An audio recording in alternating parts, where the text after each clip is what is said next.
मैले यति धेरै सामान पठाइदिनु भएको छ। म चाहिँ हजुरहरूलाई अब देखाउँछु के सामान पठाइदिनु भएको छ। ल त सो हे गाइस, फेरि पनि हजुरहरूलाई स्वागत छ मेरो एउटा नयाँ ब्लग भिडियोमा। ल त साथीहरू, मैले हिजो भनेको थिएँ नि त, मैले अब नेपालीमा बोलेर ब्लग बनाउँछु भनेर, त्यही भएर मैले आज नेपालीमा बोलेर भिडियो बनाउँदैछु। आज मैले भिडियो बनाएको कारण चाहिँ मैले आज मेरो मम्मीले घरबाट मेरो लागि केही सामानहरू पठाइदिनु भएको छ, जुन सामान चाहिँ मेरो अझै चाहिँ मेरो दाइसँग छ। ल साथीहरू, म चाहिँ आफ्नो घरबाट निस्किसकेको छु अनि यहाँ चाहिँ हेर्नुहोस्, आज फेरि पानी पर्छ जस्तो गरेको छ। आजको मौसम चाहिँ अलिक एकदम राम्रो रहेछ। ल त साथीहरू, अब म आफ्नो कम्पनीमा गएर हजुरहरूसँग भेट गर्छु। ल त साथीहरू, म पुगिसकेँ मेरो कम्पनीमा, द रोयल ट्रेड। ल साथीहरू, म ताला खोलेर हजुरलाई देखाउँछु। ल त साथीहरू, म चाहिँ पुगिसकेको छु कम्पनीको भित्र मेरो, अनि म आफ्नो अफिसमा छु। अहिले मेरो अफिसमा के छ भनेर हजुरहरूलाई म अहिले देखाउन गइरहेको छु। मेरो अफिसमा सबभन्दा पहिला मेरो एउटा ल्यापटप रहेछ, प्रिन्टर, अनि यहाँ चाहिँ क्यालेन्डरहरू, यहाँ छ सबै कुरा। यहाँ एउटा पङ्खा पनि छ, सबै मान्छे। ल त साथीहरू, म अहिले अब मेरो दाइसँग मेरो सामान लिन जाँदाखेरि म अब हजुरसँग भेट हुनेछु।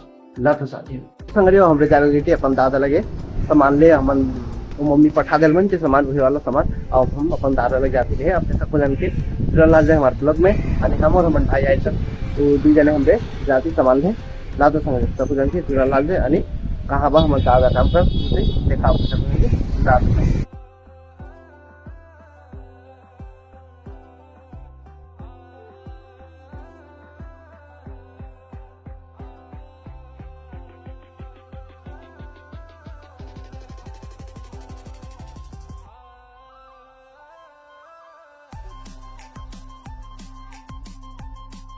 ल त साथीहरू, म चाहिँ पुगिसकेँ आफ्नो दाइ कहाँ जहाँ काम गर्नुहुन्छ त्यहाँ पुगिसकेँ। अनि त्यहाँ मेरो दाइले ल्याइदिनु भयो मेरो लागि सामान ल्याइदिनु भयो, अनि हामी सरर हिँड्यौँ फेरि आफ्नो अफिसतिर।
पुगेले पनि अफिसमै सामान उमान लैकै पाछे ब्यागमा मस्त चाहिँ म चाहिँ सामान लिएर आइसकेँ है साथीहरू। अनि यहाँ चाहिँ मेरो अफिसतिर मैले आइसकेँ। अब म ताला लगाएर गएको थिएँ नि त, अब ताला खोल्छु अनि भित्र हजुरहरूलाई देखाउँछु के सामान छ मेरो मम्मीले पठाइदिनु भयो। ल त साथीहरू, हजुरहरू जोडी राख्नु होला मेरो भयो। त साथीहरू, म आफ्नो दाइसँग सामान लिएर पनि आइसकेको छु, अनि मेरो मम्मीले यति धेरै सामान पठाइदिनु भएको छ। म चाहिँ हजुरहरूलाई अब देखाउँछु के सामान पठाइदिनु भएको छ। ल त साथीहरू,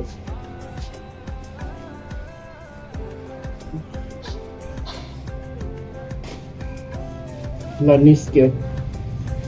सबभन्दा पहिला मेरो लागि मम्मीले दाल पठाइदिनु भएको छ। यो मेरो भाषामा चाहिँ दाल भन्छन् है, हजुरको भाषामा के भन्छन् मलाई चाहिँ थाहा भएन।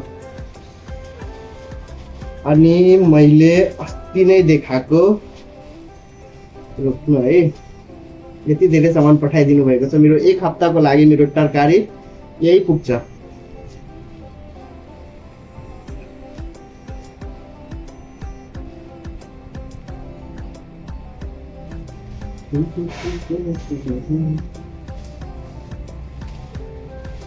अनि सेकेन्डमा चाहिँ मेरो मम्मीले पठाइदिनु भएको मेरो लागि केरा, यो काँचो केरा हो। मैले अस्ति नै पनि एउटा ब्लगमा देखाएको थियो, मेरो दिदीको बिहेमा एउटा मैले केरा लगाएको थिएँ। त्यो केरा चाहिँ अब खाने लायक हुन्छ भनेर मैले एउटा भिडियो हालेको थिएँ। त्यही वाला केरा यहाँ मम्मीले पठाइदिनु भएको छ। अब यो मैले तरकारी बनाएर खान्छु।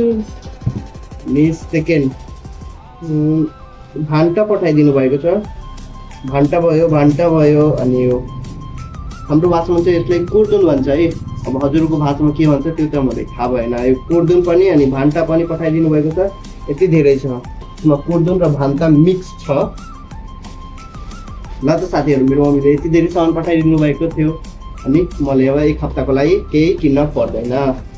ल त साथीहरू, आजको ब्लग हजुरलाई कस्तो लाग्यो कमेन्ट गरेर भनिदिनु होला।